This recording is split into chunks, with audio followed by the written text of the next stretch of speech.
Buonasera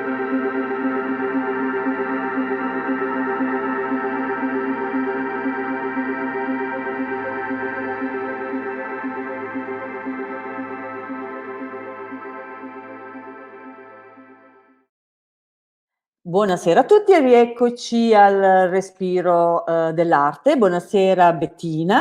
Buonasera Virginia e buonasera Sophie, che adesso abbiamo anche un collegamento con l'estero stasera. Dalla Danimarca, sì, questa sera dalla Danimarca con Sophie Hjerl, non so se la pronuncio bene. Perfettamente. Allora, Sophie vive e lavora in Danimarca. Nel suo bagaglio artistico troviamo la video art e anche la danza. Oggi opera anche nel campo della realtà virtuale in combinazione con scultura e installazione. Nella sua espressione scultorea Sophie osserva come la realtà virtuale pone al centro lo spettatore, rendendolo parte dell'opera stessa. Il suo obiettivo è quello di sfidare la percezione che abbiamo di un determinato spazio, quindi lo spazio reale, fisico e materiale rispetto a quello virtuale e immateriale. Crede nell'arte come un'importante parte autonoma e necessaria della vita. Lascio a questo punto Sophie e Bettina all'intervista. Dear Sophie, I don't know if you understood all what Virginia said, but I hope so. She does her work. So I will ask you one question. You are doing a very interesting mask. How did it start your idea? Allora io traduco per chi ci segue anche in italiano.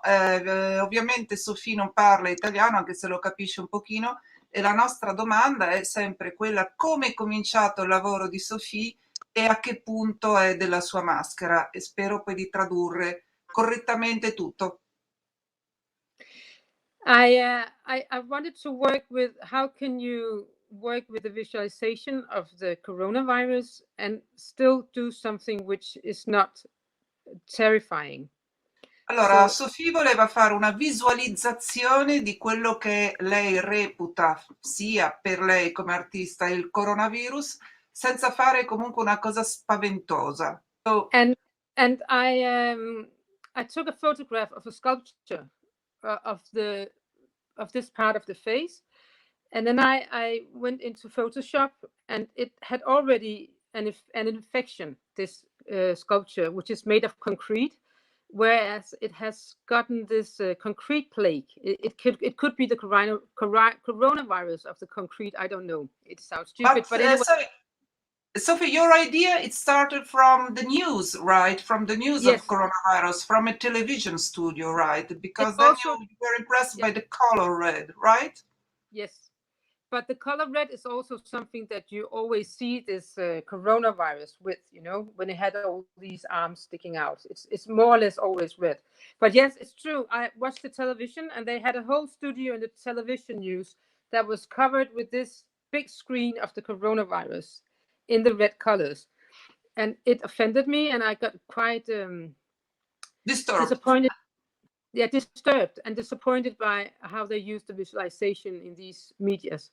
Allora, Sofia ha detto che ha sentito il telegiornale, le notizie del coronavirus, ed è rimasta abbastanza disturbata, abbastanza scocciata da questo studio in cui si vedevano le immagini rosse di questo coronavirus ingrandito, questo colore terribile, e ha pensato: ma questo mi spaventa, mi disgusta. Allora ha deciso di cominciare per questo lavoro sulla mascherina del Respiro dell'Arte, partendo da una statua, dal viso di una statua che era stato contagiato da un qualcosa che aveva rovinato il materiale. Ha pensato: chi lo sa, forse il coronavirus ha aggredito anche la statua. Okay, then you made a picture of this statues.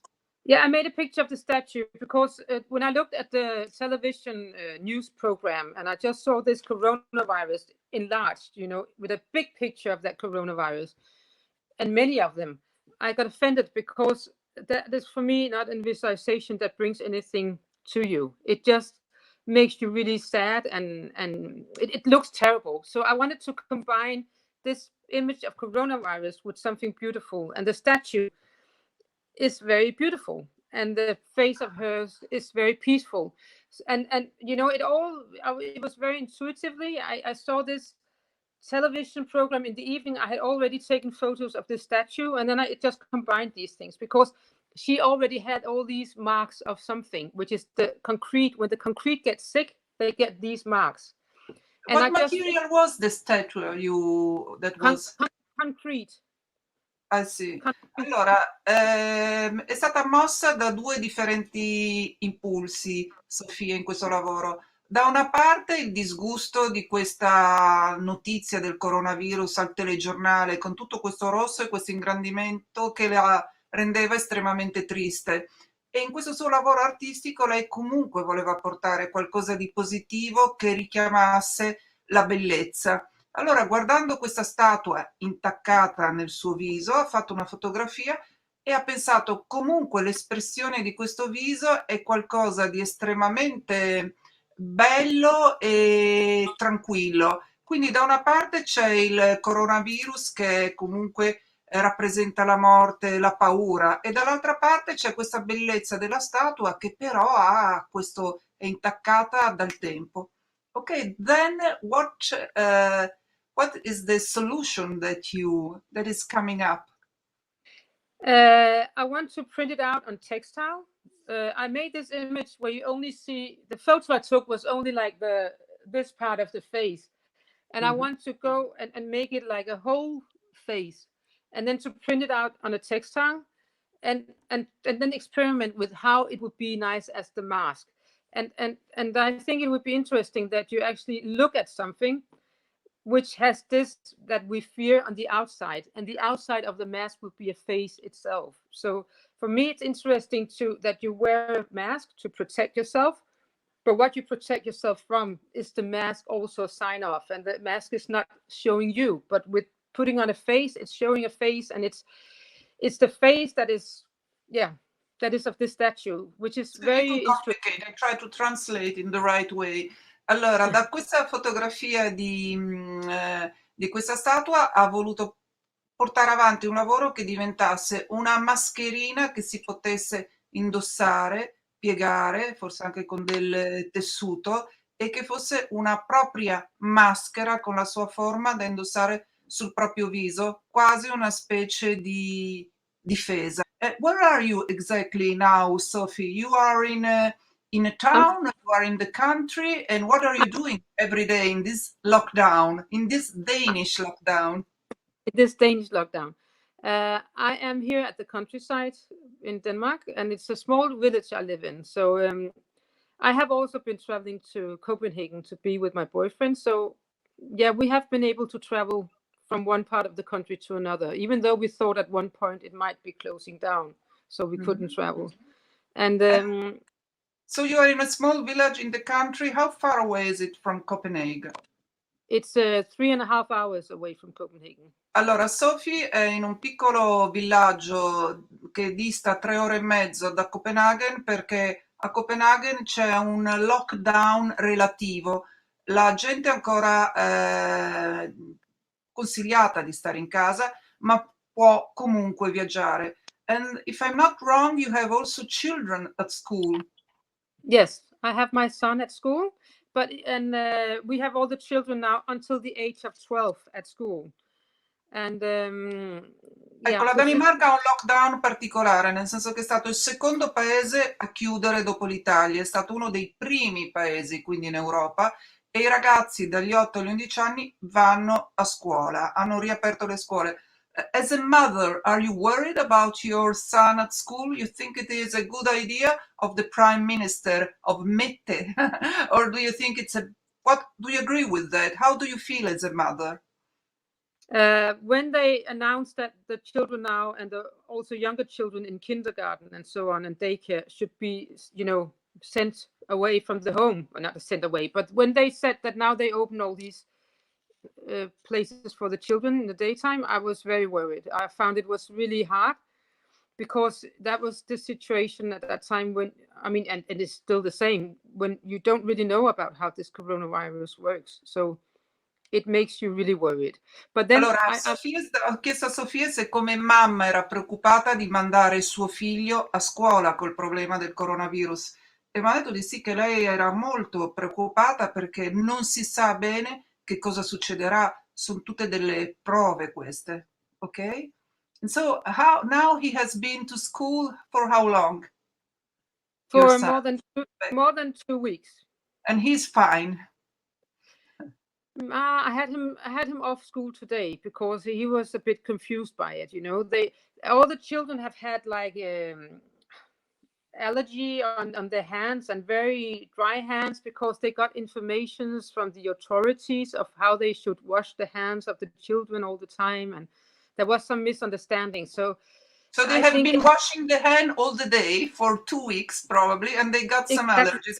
Una cosa interessante è questi giovani bambini, questi bimbi a scuola hanno avuto l'informazione di lavarsi le mani continuamente e adesso suo figlio ha un'allergia alle mani perché a furia di lavarsi le mani il sapone non ha fatto bene alla pelle. And when do you think the lockdown will finish completely? You have an idea of how we are again free in our life? I have no idea. And I don't even think the Prime Minister of Denmark have any idea of that. Today, the whole government or the whole the people, you know, ruling the country and the other parties, they tried to sit down and they had to cancel the meeting. I don't know. There will be an announcement soon in Denmark because they have said they would like to open up more at the 10th of May. But where and which parts, it's very difficult to say. But I just read it today that it might be actually, which is very nice, I would say, maybe museums, but you know, not the older schools. Oh, that is very interesting to translate. Allora, è una situazione che richiama un po' quella dell'Italia, perché c'è molta confusione. Quindi non siamo l'unico paese, no? Che sta cercando delle soluzioni e che non riesce a trovarle. Il primo ministro Mette doveva avere un incontro oggi che è stato rimandato e l'idea era quella di aprire completamente il 10 maggio. L'idea era anche quella di includere i musei, però è tutto stato rinviato. How do you think it will change the whole art world with the galleries, with museum, with fairs?